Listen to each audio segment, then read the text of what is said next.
Switch sa ilaw pala ito. Oh, switch sa ilaw.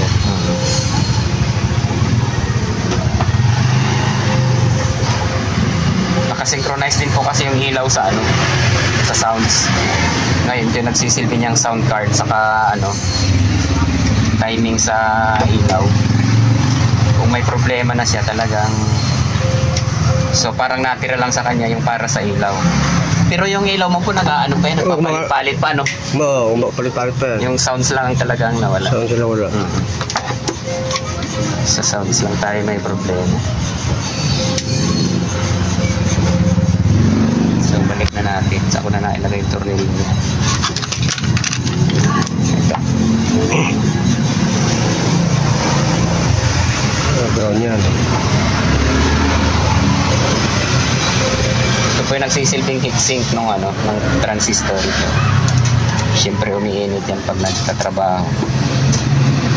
Sa mga amplifier talagang ano, mga pambahay may sarili itong ano, nakakabitan. Pero ito sa kanya, diretso na yung body niya kasi. Saka wala naman dito sa amplifier yung problema. Kasi nagre-react yung speaker eh. Ang problema po nito yung input niya. Yung signal na pumapasok.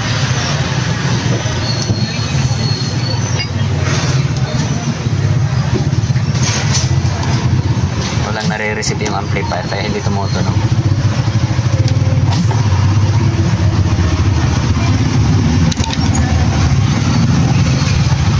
Wala naman dyan sa selector niya. Selector. Okay po ito, nagpo-contact naman. Kasi alam mong nagpo-contact kasi nagbabago dito. Ito po kasi yung selector natin, kung makikita mo, yung papunta rito sa pinaka, itong nagsisilbi kasing ano niya, parang sound card. Kung ano siyempre yung siselect mo dito, ipapasa niya rito sa IC na ito. Ngayon, kung di siya nagtatrabaho, wala talaga siyang gagawing sounds. Yun naman kasing ilaw niya ay ano, iba naman sa sounds ito. Magta-try natin kung block agad eh. So na yan, dapat meron na yan, Brad, no? Ah, meron na. Meron na. Salamat sa Diyos.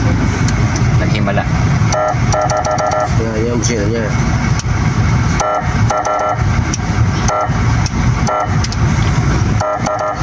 Ito lang kan. Ito.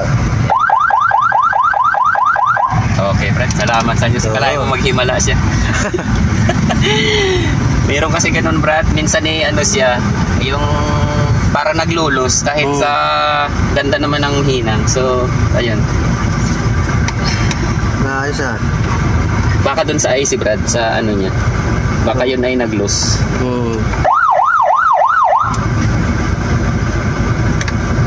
Tapos ito, Brad, suksok natin ano. Ayun, balik na natin. Ulit ka dyan ah. Paano, Brad? Yan.